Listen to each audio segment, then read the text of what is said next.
மாட்டாம தப்பிச்சிட்டோம். சும்மா சொல்லக்கூடாது. துளசி டக்குன்னு அவ ஃப்ரெண்டு பானு மாதிரி நம்மளை காப்பாத்தி விட்டுருக்கா. எப்பா, கிரேட் எஸ்கேப்டா.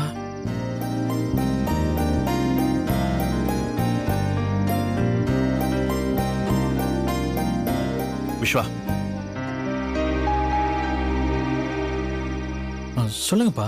உங்ககிட்ட ஒண்ணு கேக்குறேன், மறைக்காம பதில் சொல்லு. என்னப்பா? அந்த டைம்ல எந்த தியேட்டர்லயும் ஷோ போட மாட்டான். நீ சொல்றதெல்லாம் உங்க அம்மா வேணா நம்பலாம், என்கிட்ட முடியாது. பொய் சொல்லாம உண்மையை சொல்லு. நீ எங்க போயிட்டு வர? அது வந்துப்பா, துளசிய பார்க்க அவ வீட்டுக்கு தான்ப்பா போயிருந்தேன். அந்த நேரத்துக்கு ஏன்டா அவ வீட்டுக்கு போன? அது வந்துப்பா, துளசிய பார்க்கணும்னு தோணுச்சு, அதனால தான் அவ வீட்டுக்கு போயிருந்தேன். அது எப்படியோ அம்மாவுக்கு தெரிஞ்சு பிரச்சனை ஆயிடுச்சு. நல்ல வேலை, துளசி தான்ப்பா என்னை காப்பாத்தின. டே விஸ்வா, துளசி உனக்கு சொந்த அத்தை பொண்ணா இருந்தாலும் கல்யாணம் ஆகாத பொண்ணுடா. அவளை பார்க்க இப்படி நேரம் கெட்ட நேரத்துக்கு அவ வீட்டுக்கு போனா அவளுக்கு தானடா கெட்ட பேரு. அதுவும் இல்லாம உங்க அம்மா சும்மாவே அவங்கள பத்தி தப்பா பேசுவா. நீ வேற அவளுக்கு வாய்ப்பை ஏற்படுத்தி கொடுத்துருக்க. புரியுதுப்பா. நான் போனது அத்தைக்கு கூட தெரியாது. அவசரப்பட்டு போயிட்டேன். இனி பார்த்து நடந்துக்கிறேன்ப்பா. நான் தப்பா சொல்லடா. எது பண்ணாலும் கொஞ்சம் யோசனை பண்ணி உங்க அம்மாவுக்கு தெரியாம பண்ணு. சரிங்கப்பா. சரி, டைம் ஆகுது, நீ சாப்பிட்டு தூங்கு. சரி.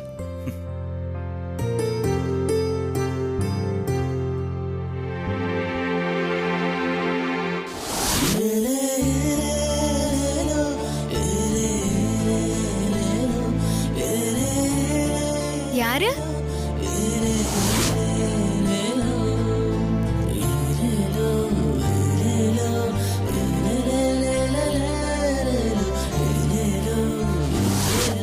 துளசி, ஏதாவது பண்ணு துளசி. நான் வேணும்னா உன் கால இருடா தத்தி. என்ன பண்ணலாம்?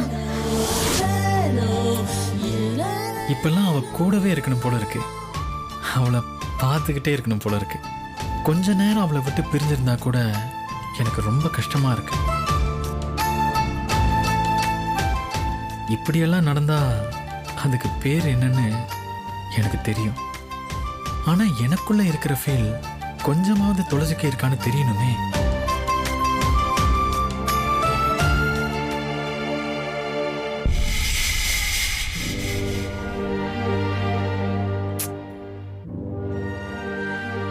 சத்யவதி கண்டிப்பா என்கிட்ட பொய் சொல்லிருக்க மாட்டா. விஸ்வா விஷயத்துல பொய் சொன்னா எனக்கு கெட்ட கோபம் வரும்னு அவளுக்கே தெரியும். அதனால அவ பொய் சொல்ல சான்ஸே இல்ல. ஆனா அந்த வீட்டுக்குள்ள போய் நானே பார்த்தேனே, விஸ்வா அங்க இல்லையே. அவளோட ஃப்ரெண்டு தானே அங்க இருந்தா.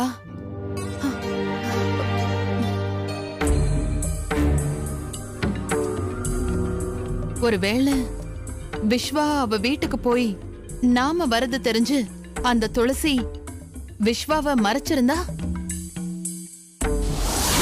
ஆமா, யார் இது? இது என் ஃப்ரெண்டு பானு. பானு, இது எங்க அத்தை. என் அத்தைக்கு வணக்கம் சொல்லு. வணக்கம் ஆண்டி. ஒருவேளை விஸ்வாவுக்கு அந்த ட்ரெஸ்ஸ போட்டு விட்டு அவ ஃப்ரெண்டுன்னு சொல்லி என்னை ஏமாத்தி இருந்தா? அப்படின்னா அப்போ அந்த ரூமுக்குள்ள இருந்தது விஸ்வாதானா? அவன் கால்ல துளசி வச்சு விட்டு நெயில் பாலிஷ் இருக்கும். இப்ப பிடிக்கிறேன். நெயில் பாலிஷ் மட்டும் இருக்கட்டும், அந்த துளசிக்கு இருக்கு.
இவன் வேற.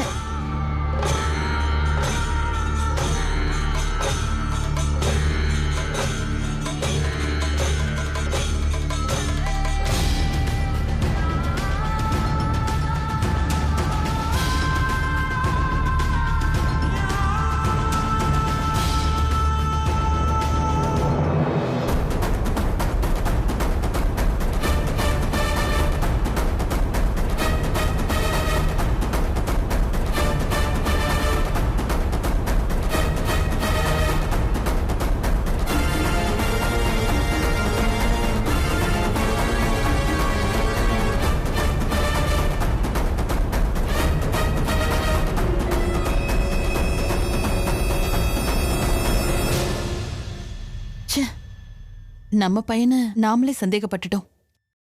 இவன் சினிமாவுக்கு தான் போயிருக்கான் போல.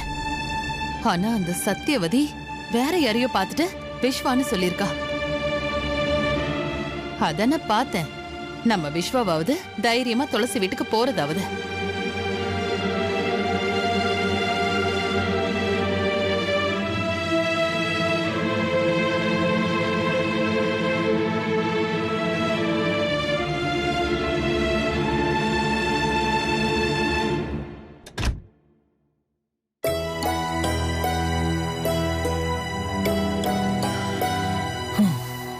நல்ல நேரத்துல துளசி இதை நம்ம கிட்ட சொன்னா.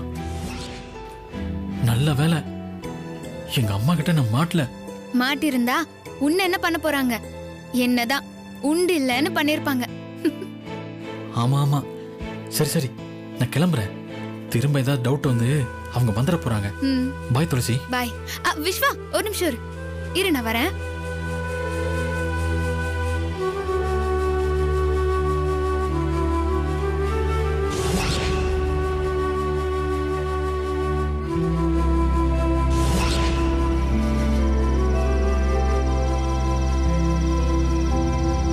என்ன துளசி?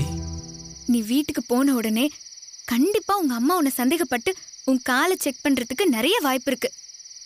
சச்சா, எங்க அம்மா அப்படியெல்லாம் சந்தேகப்பட மாட்டாங்க. போடா தத்தி, உங்க அம்மாவை பத்தி உனக்கு தெரிஞ்சது அவ்வளவுதான். காலை காட்டு. இங்க போய்.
முடிஞ்சது.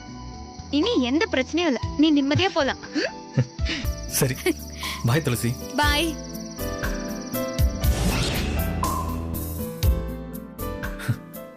உண்மையிலேயே நம்ம தத்தி தான். துளசி எவ்வளவு தெளிவா அம்மா பத்தி புரிஞ்சு வச்சிருக்கா.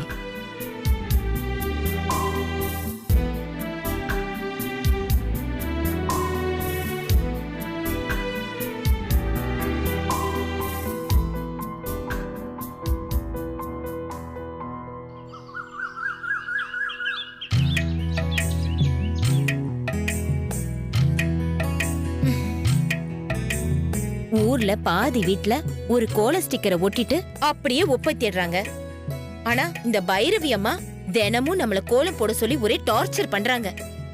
குனிஞ்சு உட்காந்து எந்திரிக்க முடியுதா? இடுப்பெல்லாம் அப்படி வலிக்குது. அப்பா. மேடம். யாரு? எலக்ட்ரிஷியனா? ஆமா மேடம். என்ன ப்ராப்ளம்? அத நீ தான் கண்டுபிடிச்சு சரி செய்யணும். மோட்டார் போட்டா தண்ணி டேங்க்ல ஏறவே மாட்டேங்குது. என்னன்னு போய் பாரு. சரிங்க மேடம்.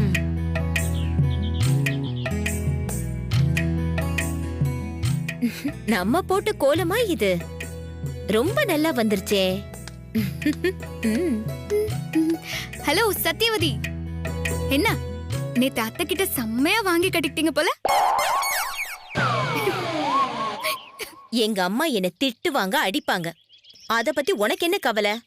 உன் வேலையை பார்த்துக்கிட்டு போடி. ஆனா நீ போட்டு கொடுத்தது என்னதானே? உன்னால என் வீட்டுக்குள்ள வந்து பைரவி அத்தை தேவையில்லாத கலாட்டாலாம் பண்ணாங்க தெரியுமா? இதுக்கெல்லாம் காரணம் நீதான் எனக்கு தெரியும். உன்னை 4 சாத்து சாத்தணும்னு நினைக்கும் போது அத்தையே உன்னை நல்லா வச்சு வாங்கிட்டாங்க. அதனால தப்பிச்ச. இல்லனா என்ன பண்ணிருப்ப? சும்மா யோகிய மாதிரி நடிக்காத. விஸ்வா உன் வீட்டுக்குள்ள வந்தத நான் என் 2 கண்ணால பார்த்தேன். ஆனா நீ விஸ்வாவை மறைச்சு வச்சுக்கிட்டு வரவே இல்லைன்னு நாடகம் ஆடிருக்க. பாக்குறேன் இன்னும் எத்தனை நாளைக்குன்னு. ஒரு நாள் கையும் களவுமா மாட்டாமல போயிட போறீங்க. அன்னைக்கு இருக்கு உனக்கு. இல்ல, நான் தெரியாம தான் கேக்குறேன். விஸ்வா என் மாமா பையன். அவன் எங்க வீட்டுக்கு வரதுல உனக்கு என்ன பிரச்சனை? எங்க அம்மாவுக்கு உங்களை கண்டாலே ஆகாது. அதுக்கப்புறம் என்ன சொந்தம் சொல்லி முறை கொண்டாடுற? நீ கனவுல கூட இங்க வந்து ஒட்டிக்க முடியாது, பாத்துக்கோ. ஹே ஓசி சோறு, அத நீ சொல்லாத. இது எங்க குடும்ப பிரச்சனை. இத நாங்க பாத்துக்கிறோம். நீ உன் வேலைய மட்டும் பாரு.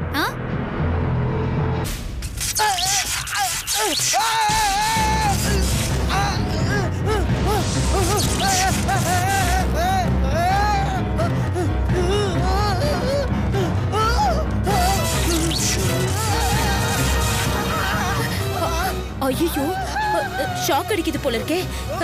இப்ப என்ன பண்ண?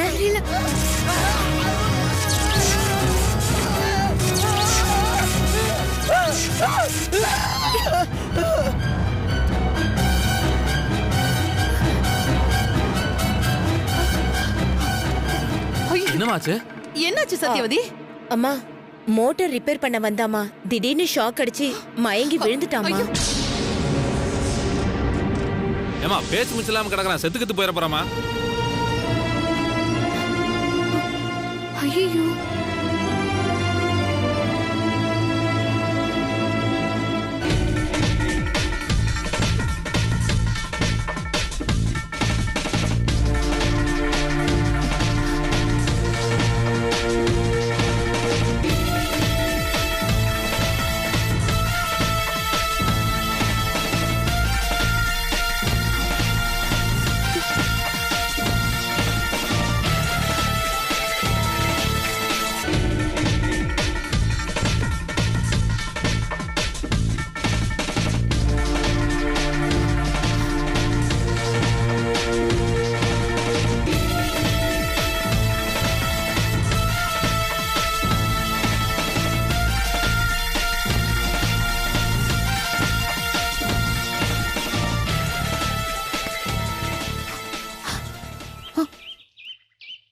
ஏமா என்னாச்சு?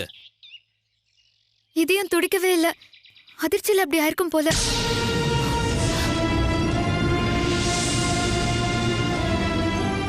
என்னம்மா சொல்ற?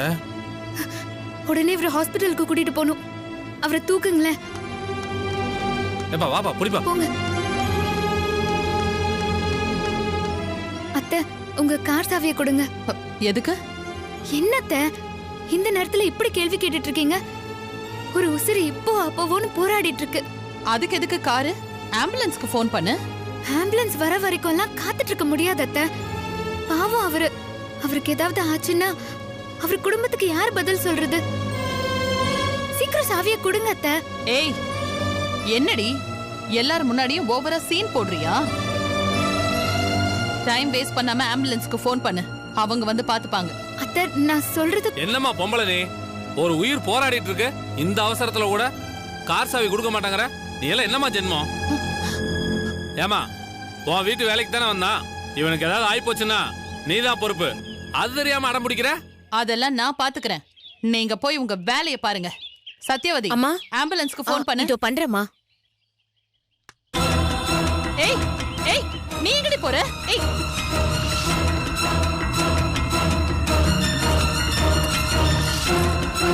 ஏய், எவ்ளோ திமிரு இருந்தா நான் சொல்ல சொல்ல கேட்காம ஏன் வீட்டுக்குள்ளேயே வந்து ஏன் கார் சாவி எடுப்ப? அத்தை, இது சண்டை போடுறதுக்கான நேரம் இல்ல. நம்ம பிரச்சனையை அப்புறமா பேசிக்கலாம். முதல்ல கைய விடுங்க. பாவம் அத்தை அவரு. ஏய், சொன்னா கேளு. என் காரை தொட்ட அவ்வளவுதான். அத்தை, அத்தை விடுங்க அத்தை, விடுங்க. ஏய் துளசி,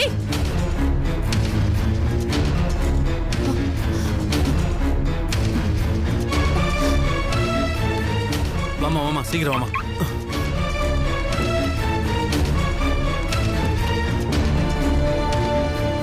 ஏய் துளசி,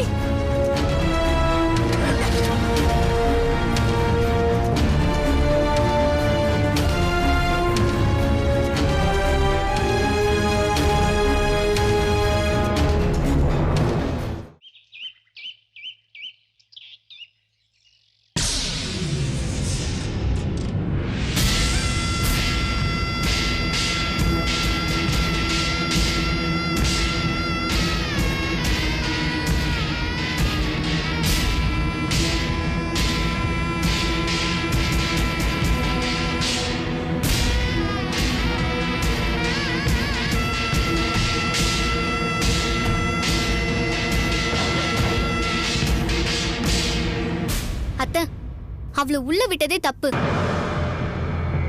நம்ம வீட்டுக்குள்ள என்ன நடக்குதுன்னு பாத்துக்கிட்டே இருப்பாளா அவ? யாருக்கு என்ன நடந்தா அவளுக்கு என்ன? அவ பெரிய மதர் தெரேசா, அப்படியே ஓடி வந்து உதவி பண்றா. இவளுக்கு அப்படி என்ன அத்தை அக்கறை? போன் பண்ணா 10 நிமிஷத்துல ஆம்புலன்ஸ் வரப்போகுது. ஆனா அவ அது வரைக்கும் கூட வெயிட் பண்ணாம உங்க காரை எடுத்துட்டு போறா. அதுவும் நீங்க சொல்ல சொல்ல கேட்காம. அப்படின்னா அவ உங்களை மதிக்கலன்னு தானே அர்த்தம்? ஆனாலும் அந்த துளசிக்கு இவ்வளவு ஆகாது பைரவி. ஏமா, உன்னை பார்த்து இந்த ஊரே பயந்து நடுங்குது. ஆனா இவ ஒருத்தி மட்டும் உன் பேச்ச கொஞ்சம் கூட மதிக்க மாட்டேங்கிறா. பொண்ணோ அது பிசாசு. அவளை சும்மாவே விடக்கூடாது பைரவி. கண்டிப்பா இதுக்கு ஏதாச்சும் பண்ணியே ஆகணும். அவ ஆயுசுக்கும் இனி இந்த மாதிரி செய்யாத அளவுக்கு நீ ஏதாவது செய்.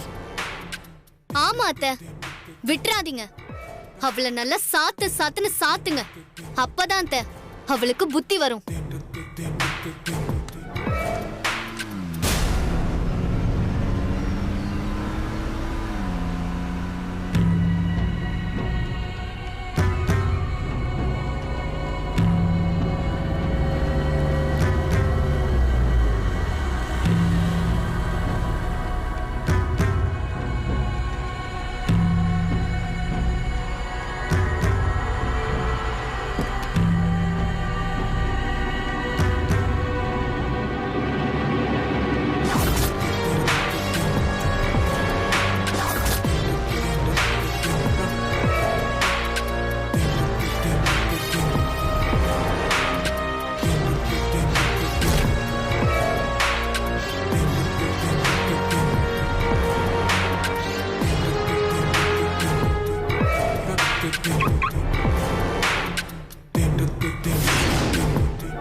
நல்ல வேலை அத்தை, உங்க கார் இருந்ததுனால நான் அவரை சரியான நேரத்துக்கு கொண்டு போய் சேர்த்துட்டேன்.